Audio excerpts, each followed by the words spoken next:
and welcome. I'm Jeannie Long, Executive Director of Chicago Collections Consortium, and thank you for joining us today for our program, Conversations with Chicago Collections. We're excited today to be speaking with Rachel Cole, Curator and Head of Northwestern University's Transportation Library. Northwestern is not only a member of CCC, but was a founding member and was extremely instrumental in our organization's formation. So many thanks to Northwestern University. Please note that today's discussion will be recorded and available for viewing again on Chicago Collections website and YouTube channel.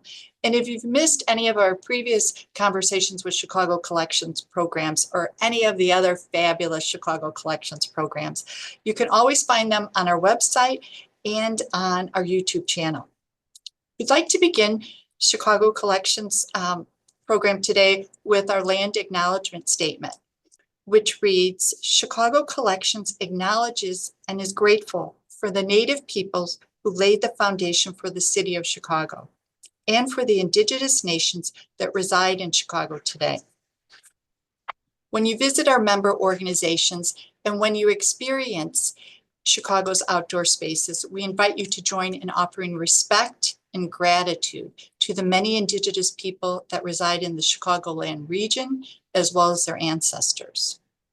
I know many of you listening today are already familiar with the incredible online resources of Chicago Collections Consortium, but just in case, for those of you who are joining us for the first time today, Chicago Collections Consortium is a consortium now of over 60 libraries, museums, and cultural organizations, all working together for the preservation and promotion of Chicago's history and culture. We do that through the sharing of our member collections through CCC's Explore Chicago Collections portal and through free public programs and digital exhibits. We invite you to visit the Explore website and check out these unique collections. We encourage you to take time to visit CCC's website also for a complete listing of upcoming events and programs.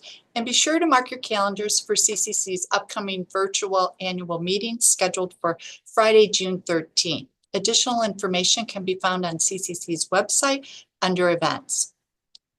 I'd like to acknowledge and thank CCC's donors shown here, whose generous funding allows us to offer many amazing free programming events like this one being offered today, in addition to supporting our efforts with the Explore Chicago Collections portal.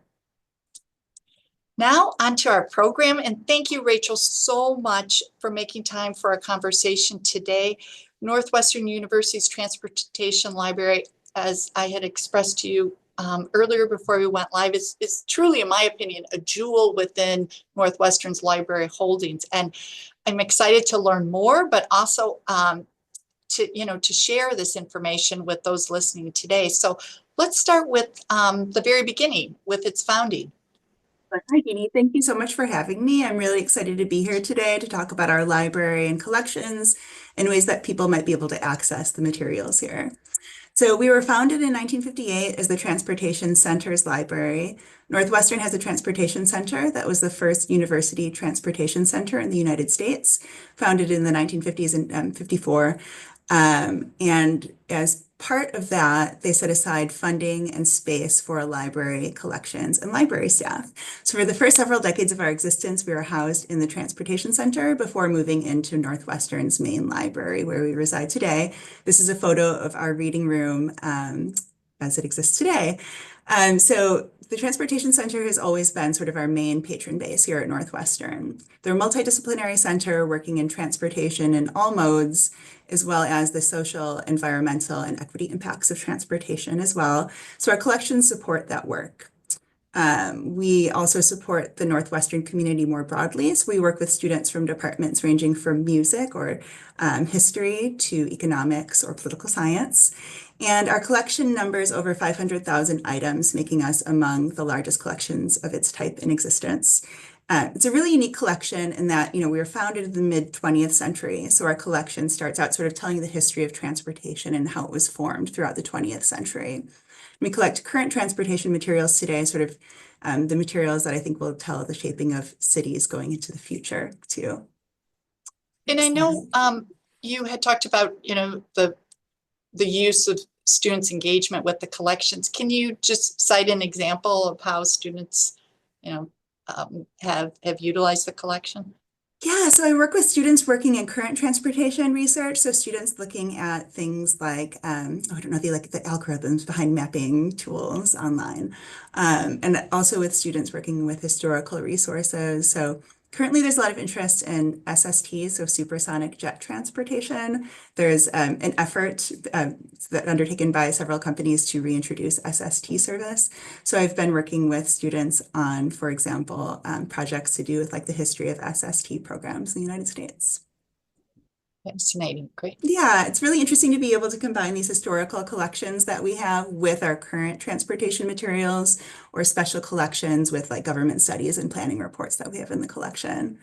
And our collection is really unique in that way as well, in that we have the bulk of our collection is our general collection, so our circulating collection, which is largely, academic literature and journals, but then also planning studies, grade literature.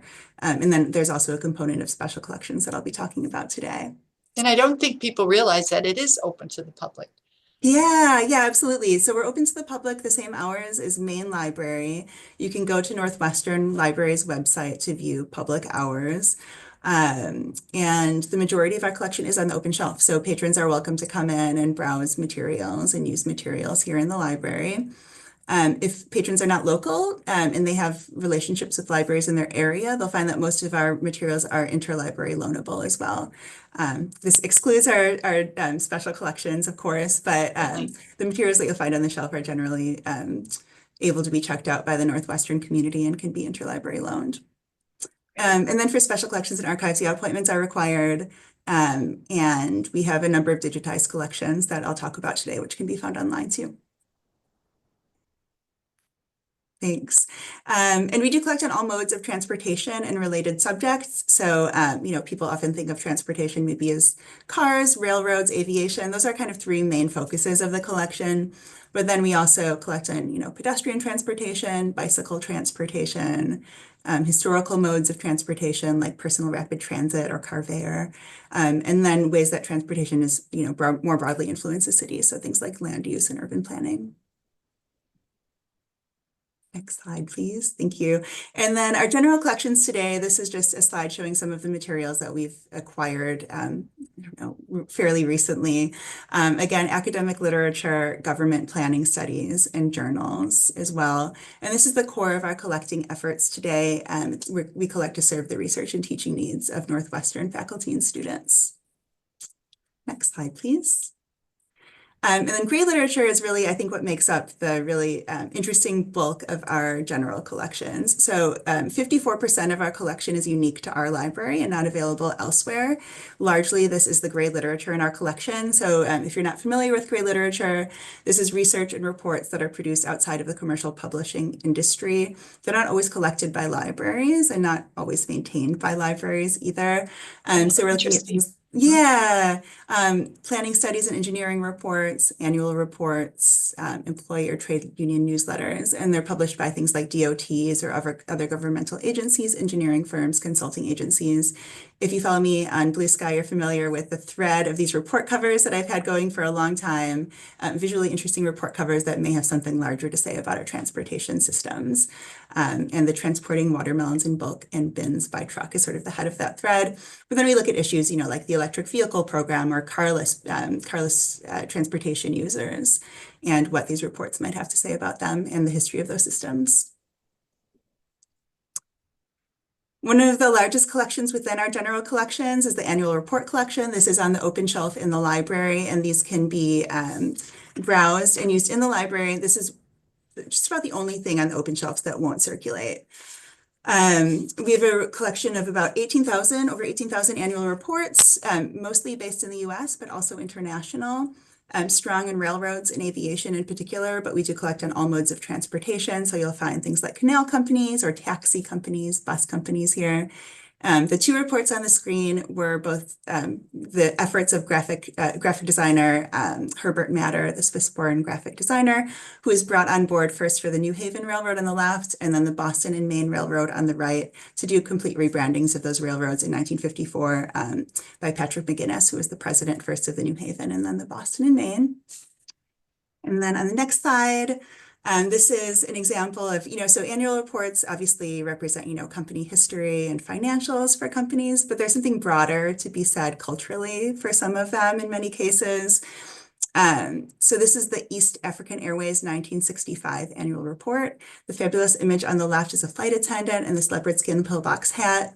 Behind her is a tail of one of the airline's planes with their logo, which is a yellow sun, enclosing the flags of Kenya, Uganda, and Tanzania, which had all achieved independence by 1963 and assumed local control over this airline, which had previously been a colonial airline. So by 1965, when the annual report is published, it's owned by the local governments of those countries. And they're working towards Africanization of staff. So previously, technical roles or management roles had been headed by Europeans. And there's a deliberate effort to train their local country people to be in these positions of leadership for the company. And Rachel, how are these materials coming into the collection? That's such a great question. They're, over the course of the decades of our existence, we've had agreements with transportation operators to have reports sent to us. These days, many of these are digital, and so collecting is a little more of a challenge than it was when things were in print. But yeah, these are a result of in many cases, long-term efforts and agreements with transportation companies. In some cases, they will have been acquired later, and you can see the name of another, like the stamp of another library whose collection may have come to us. But initially, these were the result of agreements. The other large collection in our general collection is the Environmental Impact Statements collection. We have the largest print EIS collection in existence with over 30,000 volumes, and these are also on our open shelf. Many of them have been digitized, and you can find them in HathiTrust. They sound like really dry governmental reports, but they're actually super interesting. They're sort of 360-degree views of projects done by the federal government anytime there might be a significant environmental impact that might come out of a project. So the agency undertaking the project is required to look at a broad view of consequences of that action, as well as what would happen if that action weren't taken, as well as any alternatives. So you get this 360-degree view of projects. In this case, we're looking at a highway expansion essentially in Baltimore. And, in addition to things like air pollution and water pollution, we're looking at impacts to financial and employment impacts, and then what businesses are affected by the construction of this route. And we can see how Black residents and poor residents were really disproportionately affected by these projects. And this in particular, I really appreciate that it has a list of the businesses that were displaced by this highway project, and looking at, the small business names like Ethel's Beauty Shop or Taylor's Grocery. You can see more human impacts of some of these projects. And that complete transparency. Yeah, it's really, really valuable information. So then getting into our special collections, this is the oldest item in our collection. It's a broadside from 1784. A broadside is generally a one-sided, they could be posters or flyers, but printed on one side. They may have been posted or handed out as flyers. In this case, it's documenting the first successful balloon flight in England in 1784. By Vincent Lunardi, who was he was the secretary to the Neapolitan ambassador to England. And if you zoom in by clicking through, we'll see some detail on the slide, and it has this great illustration of Lunardi operating the balloon. The Transportation Center today works a lot on transportation innovations, and so when I'm collecting special collections, I'm often looking at the transportation innovations of the past. So the innovation of the 1780s was the hot air balloon. And it's really interesting to see the ways that they're sort of tying this into marine navigation, which was the way they were used to, long distance transportation generally. So the itemized list at the right shows what is included in the illustration here. And we see that Lunardi had two oars by which he was attempting to maneuver the balloon. So again, looking at this history of water navigation and how it translated to early aerial navigation. And in many cases, these early aviators are referred to as aerial mariners. So there's definitely like this thread going through. The illustration also shows what's in the basket with Lunardi. So he brought his pet dog and pet cat, as well as a bottle of wine with him on board. That's one of the first, the early examples of food and drink in flight. So we can move into our menu collection. This is from 1938 from United Airlines. So we're talking about Chicago as part of this, and this is a Chicago-based company. It's a sky dining menu showing fairly substantial in-flight menu for the 1930s, starting with an avocado and grapefruit cocktail, going into steak with mushrooms and peas. And at the bottom, we see the chef's name. So they definitely took pride in service and food service on the airlines. Before deregulation in the 1970s, there were few ways for airlines to compete with each other, so they couldn't do so in terms of, routes that they flew or prices. So in-flight service was a significant tool for them to be able to compete with other airlines and attract customers. Which is such a snapshot of time during that time period, Yeah. where today, if you get your little bag and not even nuts anymore. Yeah, no, absolutely. I know. It's Yeah. definitely a different era. And I think one thing we talked about too, what is even, we're just diving in a bit into the collection, but we could have a whole talk just dedicated to the graphic design, Absolutely. the archival materials and the transportation library, which is really, really fascinating too. So I agree. It's one of the things that definitely drew me into this collection and encourages me to explore more constantly. So it's special collections as well as from some of those report covers you'll see even in like the 1960s and 70s and earlier, I guess, looking at the design of some governmental reports and planning studies. It can be, really beautiful. This is one of the more, just back to that last slide really quick. If we can, one of the more, I call it an unsavory moment in transportation. Looking at a menu from the Los Angeles Executive Service. This was a daily service operating between Chicago, New York, and Los Angeles at 5 p.m. daily. And it was a men-only service aimed at businessmen. So women and children were not allowed on these flights. It was advertised as an informal club-like atmosphere where cigar and pipe smoking were permitted. So we see the illustrations of the men smoking their cigars and pipes in flight and being brought slippers by the flight attendants and kind of relaxing in this club-like atmosphere. They advertised it as cocktails and steak dinner served in a relaxing atmosphere in a pressurized DC-6 mainliner. So wild to see the kind of things that had existed in the past. This was in place until 1970 when protests from the National Organization for Women and complaints of Civil Aeronautics Board ended the executive service on United Airlines. But wild to come across these things that absolutely, I'm expecting in the absolutely. collection. Yeah. And then sticking with airlines, we have a large collection of airport planning studies and reports from airports across the country, but a substantial collection specifically on O'Hare Airport. So there's two different reports where the items on the screen are coming from. There's a 1968 master plan of O'Hare by Ralph Burke, and then a Ness and Murphy first stage development program, I believe, from 1958. It's Ness and Murphy with Landrum and Brown. So on the left, we're looking at diagrams showing the evolution of airport terminal design, and then a sectional view of airline operations in the concourses. And on the right is the Rotunda building, designed by Chicago architect Gertrude Kurbis, which if you fly American Airlines today, it's always interesting to go to that section of their, to the terminal to go see the Rotunda, which is still standing today. Not as glamorous as it was back in the day, unfortunately, but still a great piece, I think, of mid-century airport design.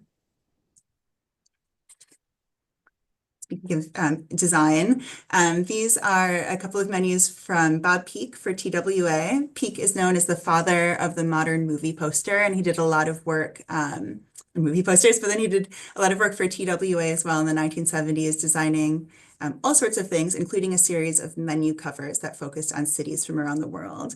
And on the left, you see the menu cover from his in-flight menu with the stoplight, the one-way sign, the detour sign, and the safety zone sign in particular. On the right is work that he did for a movie poster for West Side Story, which came out in 1961. And you can see a lot of the same imagery with the stop sign, I'm sorry, not the stop sign, the traffic light, the one-way sign, safety zone sign, and detour sign. So using some of those ideas that he'd had the decade earlier in the design for these menus too. And that is also the case on the next slide with this menu for Hong Kong service from 1973 with this vertical rainbow coming down and sort of the figure in the background. The poster he did for Star Trek, the motion picture, which came out in 1979, is, I think, very reminiscent of that. So fun to see these ties through the design throughout his career. Fascinating. Yeah, and then this is just a quick example of several of his menus, but not all of them. There's others as well. The Pittsburgh menu in particular, I've always thought was very charming with the Steeler and the Pittsburgh Pirate there.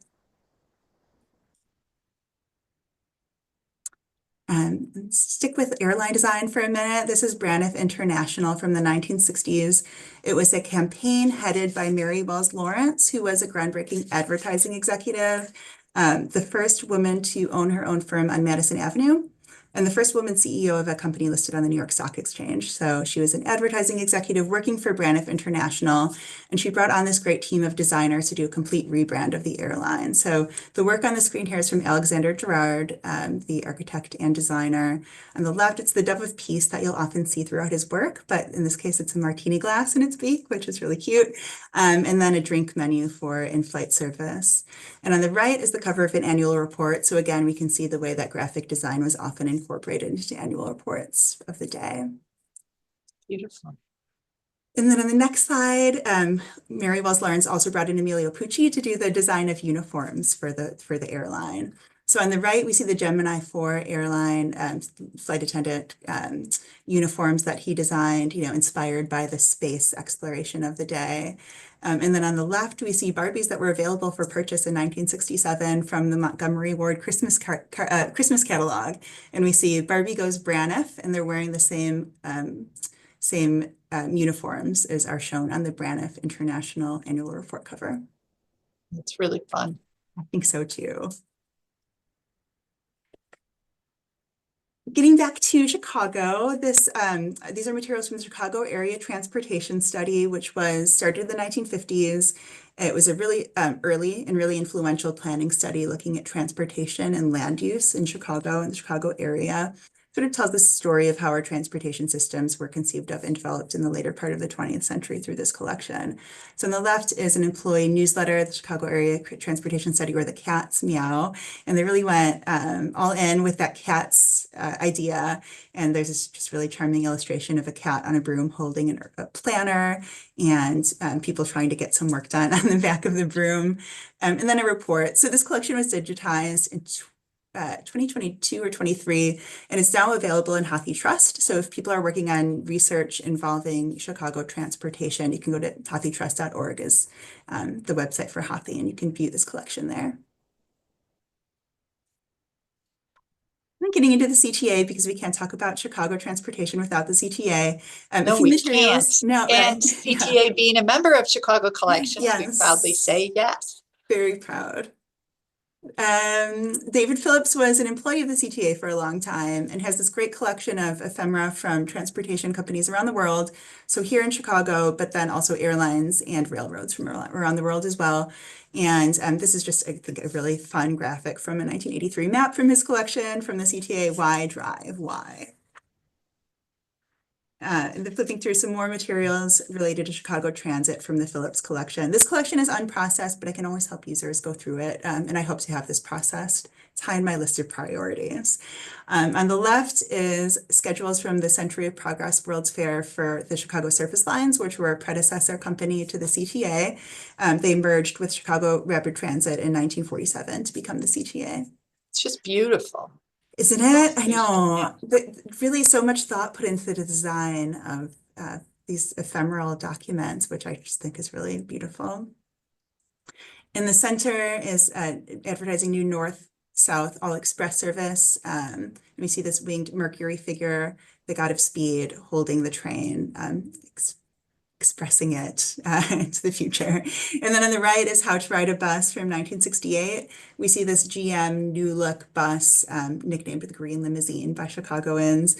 And some of the instructions for how to ride a bus include: do not ride on the walls, do not put your feet on seats, don't throw candy wrappers, milkshake containers, or pop bottles on the floor, and keep your head and arms inside the bus. So it's trying to help Chicagoans have a better experience, and bus drivers have a better experience too.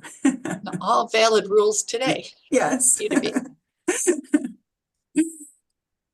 Also from the CTA, this is the employee newsletter. We have issues dating back several decades. And these are also digitized and can be found through our website.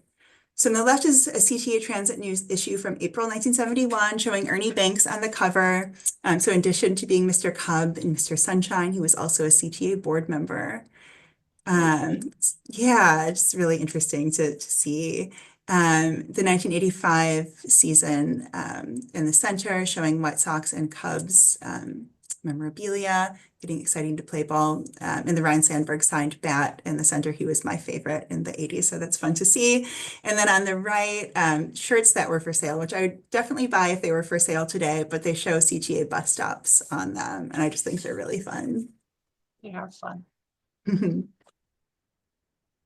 Also in Chicago, this is interurban service operating between Chicago and Milwaukee. It was the North Shore Line's Electroliner, an interurban train that reached a top speed of 110 miles an hour, but operated regularly at 90 miles per hour, serving Chicago and Milwaukee daily.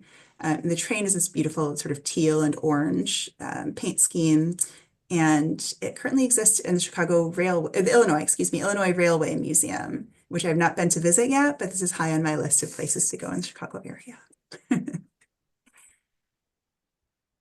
And then moving on to Milwaukee Road, this is a menu from the 19th century, a dinner menu, showing two diners seated at a table with a white linen tablecloth, presumably views that they would see outside of their window, sort of in the background of this illustration. And on the right is this extensive dinner menu, starting with green turtle, which was apparently a type of soup that involved turtle meat. It was a delicacy in the day.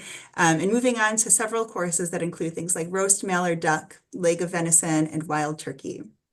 So this entire menu would have been 75 cents.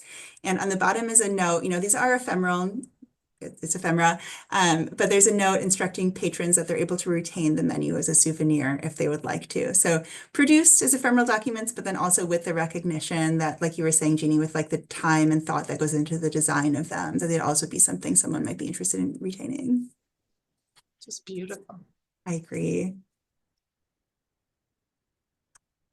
Also from the Milwaukee Road, and again, this is just like, it's an everyday schedule for service on its suburban And the suburban detail, the trains. graphic detail is Fabulous, isn't it? right. I agree. All the different typefaces. I get really excited to find these things. So this is daily service to Elgin. And as far as once a day at least to Cedar Rapids and twice a day to Dubuque as well. But what was interesting to me on here as I was going through was finding this Pacific Junction station, which it goes, Chicago, Western Avenue, and then Pacific Junction. It had been a neighborhood in the Humboldt Park, whereas Humboldt Park is now sort of like the west side of Humboldt Park, just west of where the Bloomingdale Trail or the 606 ends today. It was new to me. I'd never heard of Pacific Junction, but I looked it up, and it's where the tracks of the Milwaukee Road heading north diverged from the tracks heading west. So yeah, Pacific Junction, who knew? And only 80 minutes from Chicago to Elgin. 3 times daily, yeah. These are examples of posters related to Chicago in the collection. On the left is a Greyhound poster from 1967. We see Marina City represented a lot in travel posters of this time, and it's always a delight to see how it's represented. Also, with Chicago, we have the musician and the Picasso. In the center is this Great Western Springs poster for suburban service on the Burlington line, or the Burlington route out to Western Springs. So it's this very literal interpretation by the illustrator of what Western Springs was. We're looking at a Western, and they're going through a spring on what looks like an inflatable horse. The illustrator was Pat Dippold, who is a Chicago-based woman illustrator who did a lot of work for 7-Up, which was really cool in the 70s as well. But this poster I just think is a real delight. And then on the right, an orange line poster, one of my favorite bits of Chicago trivia is that the Orange Line opened on Halloween of 1993. So just really, I thought, cute decision made by the CTA, I guess. So we're looking at a Chicago bungalow, the train, and then an airplane because it's serving Midway Airport.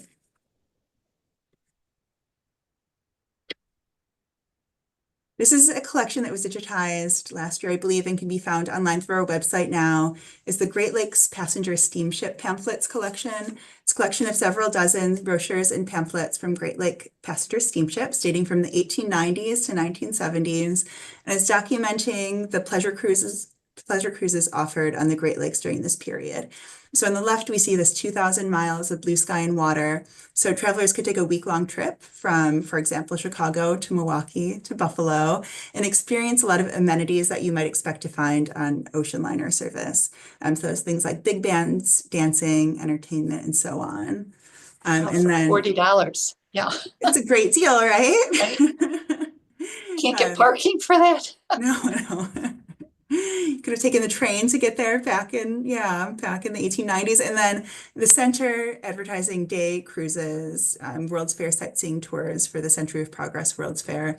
And on the right, the 1893 timetable for the Goodrich Line. Again, they're offering these day tours as well to see the World's Fair from the water. And again, the graphic design, it reads like a novel in terms of romance on the lake, and you just want to explore it further. Really inspires the traveler to want to take, right? Yeah, right, absolutely. It's not about like where you're going on the steamship necessarily, but the experience they're having. What you can expect. Yeah. And then again, from the same collection, this is Chicago and Alton Railroad's 1992 summer trip schedule. You can see some Chicago beaches on the photographs on the bottom, some of the catch you could expect to get if you were fishing in, northern Michigan. And then the map shows in darker red the routes of the Chicago and Alton, and then lines connecting to and from there. And throughout the Great Lakes, you can see these passenger steamship lines operating to points in Michigan and beyond from Chicago. Fascinating. I think so too. And again, you can find this all online through our website. This is another digitized collection. The collection is late 19th to earliest 20th century bicycle and bicycle parts manufacturers. But there's a large component of Chicago-based manufacturers, even though it's not Chicago-focused, because Chicago was such a hub of bicycle manufacturing in this era, and beyond with Schwinn as well. So 3 local bicycle manufacturers shown on the screen here. The right is the Ames and Frost Company, which was based at Blackhawk Street and Cherry Avenue, which is on Goose Island today. But it's really loved the illustration of the man holding the spectacles, which are in the shape of a bicycle. Next slide, please. This is another example, to me, one of the more interesting examples from this collection. Not Chicago-based, but it is the Crawford Manufacturing Company. It's called the Modern Spinning Wheel, and it's very deliberately promoting bicycles to women as tools of freedom and liberation. So it's starting to talk about, how in the past women were sort of tied to the spinning wheel, which was literally a spinning wheel. But today we have these modern spinning wheels, the bicycle, which can give you the ability to get out and explore and have adventures. So it's a great modern spinning wheel idea. Yeah, absolutely, 100%. This is the first International Aviation Meet held in Grant Park in 1911. It's a photo montage, so all of the planes in the air were not all there in those positions at that time, sort of montaged together later. But this is fun to bring up this time of the year because at the aviation meet was Roland Garros. If you're a tennis fan and follow, the French Open is happening right now, and it's named for Roland Garros. He was a French aviator and hero of World War I for the French. So just fun to see that tie in to Chicago there. So coming up are a few unbuilt projects in Chicago that are documented through some of the gray literature in the collection. This is completely, to me, bonkers proposal for a 3rd airport for Chicago, which would have been built on a man-made island in Lake Michigan. It was a 4-mile in diameter circle that would have been built with the airport, with connecting infrastructure as well. It would have been an 11,000 acre site, which is about 30% larger than O'Hare is today, about 5 miles off into Lake Michigan at essentially at 31st Street. The project was a serious proposal. We have no fewer than 3 planning reports in our collections that reference dozens of studies looking at the possible construction of this airport site in Lake Michigan.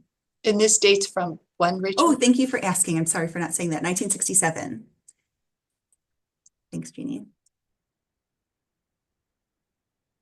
Another proposal, this dating from around 1970, this was for a monorail route connecting McCormick Place, Soldier Field, and Michigan Avenue, using space along the lakefront. And you can see the illustration of sort of on the left, the diagram of what the train itself might have looked like, and then the route connecting Monroe in Michigan, Soldier Field, and McCormick Place. So an unbuilt project for our lakefront that would have included a monorail. And a suspended monorail project introduced in March 2009 by a local Illinois company. It would have been another lakefront monorail, but this time suspended and operating from Washington Park with stops along the way up to Northwestern University. And they would have been 72 passenger cars at speeds of 145 miles an hour was the idea, powered by solar and wind. Introduced initially for the Chicago bid for the 2016 Olympics, but Well, we unfortunately certainly have the wind, never but not realized. the solar power No, I know it. by any stretch. So it's fun to see this illustration here. Yes. You know, it's 860, 880 North Lakeshore Right. Drive on the right there. And Exactly. what a different view it would have been from the lakefront. Not a Chicago project. This is one of the most famous suspended railways, and it's in Wuppertal, which is in Germany, dating from 1901. So I just feel like it's a thing that a lot of transportation enthusiasts appreciate is Wuppertal. So I felt like I couldn't talk about suspended railways and not include this. But this is a report from 1975 from our collection. And it does appear to defy the law of gravity by It's a little scary, isn't it? It is. It is. Another unbuilt project, this would have been a maglev, which is magnetic levitation system serving Milwaukee and operating between Milwaukee and Chicago. This is the final feasibility study report from 1982, and the Budd Company did determine that it would have been feasible. The idea is that they would have been trains operating at 250 miles an hour, so true high-speed rail between Chicago and Milwaukee. It would have been a 26-minute trip between the cities. If you're just connecting directly from the two cities, but with stops on the way, it would have been 32 minutes, which is not a very quick trip. And the idea would have been 24 round trips daily, and tickets would have been $40, according to this proposal, which would be about $130 in today's dollars. The cost would have been $1 billion. But again, just another unbuilt project. But hope there's still hope for high-speed rail. This is one example of earlier looks at it. On the screen now is a 1910 automobile map of Chicago, published by ComEd. And one might wonder, why is ComEd publishing an automobile map? These are all electric charging stations for personal vehicles in Chicago from 1910. So in this era, electric power and gas power and steam powered cars were all still in competition with each other. And each of the blue dots that you see on the screen there is an example of a public charging station that could have been used by someone with an electric car. This is just one segment of the map. You can find this in our digital collections as well, from, I believe, Fullerton to 3100 South-ish. So there are several other sections of the map as well that show additional charging stations in the city. Fascinating. What do you think? So Right, too. 1910. Yeah, I think it's really unexpected. And like you said, you know, in the 1910s, it is really fascinating to see this kind of technology. So on the left, this is also digitized as part of our early automobile ephemera collection. It is a brochure for in-home charging stations that you could install in your garage, and you could charge your car from home. And on the right is an example from Sears from 1970, from the 1970s, the XDH1. DH is diehard. So this vehicle is powered by 20 diehard batteries, and it's an experimental vehicle. Sears is positioning itself not so much as a producer of electric cars, but as a producer of battery technology for electric cars. Did not pan out, but these are both examples are collection devoted specifically to electric vehicles is being digitized currently, and hope to have that online by 2026 as well. So the left is a previously digitized collection, the right is part of a larger collection that is currently being digitized. and definitely collecting interest right now. Electric cars is, especially electric cars of the past, but I guess present too. There's ephemera from electric car companies to see how they were marketed and understood by consumers as a collecting interest at the moment. So hope to acquire more of it. Another collecting interest on the screen here has to do with road safety and children. So prior to the 1920s, in the dominance of the automobile, the street had been more of a shared space for pedestrians, cyclists, transit, even for children's play. Now we think about street a stickball, which was, a game played in the street. So in the 1920s, we start to see more of this drive for everyone else to sort of be moved off the street to make room for automobiles. And things like motor clubs sponsoring competition. So on the right, we have the Automobile Club of Michigan. It's a competition sponsored for children to write sort of safety songs about street safety. So the burden of responsibility is sort of being placed from the driver to the child to look out for their own safety through this. So one of the songs is "My Bonnie Lies Over the Ocean." My Bonnie was careless, you see. My Bonnie was not careful at crosswalks. Oh, bring back my Bonnie to me. So, Bonnie's just trying to cross the street here.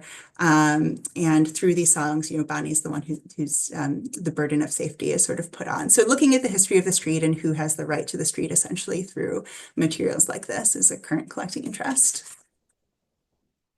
And finally, this is my current thing that I'm most excited about collecting. Our Transportation Advocacy Archive started in 2023, in which I'm attempting to acquire materials from groups that are working for better public transit, better bicycle infrastructure, and better pedestrian infrastructure in Chicago.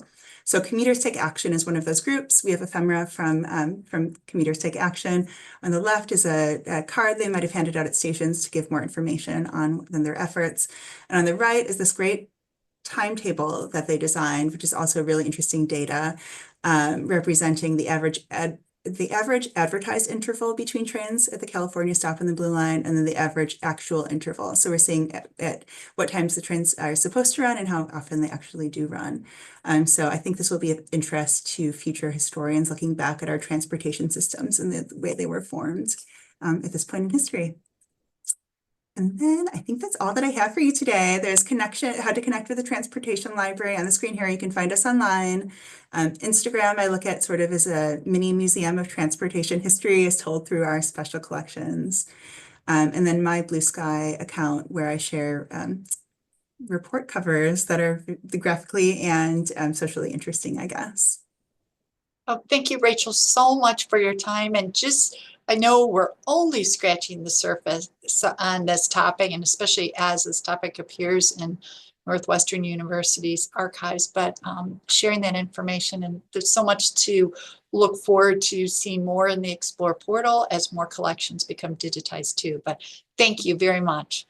Thank you, Jeannie. This was really fun, and thanks for the opportunity to share our collections and what we do here at the Transportation Library. Great. Well, any questions, please reach out to Rachel, or feel free to reach out to Chicago Collections. And thank you all very much. Thanks, Jeannie. Bye-bye.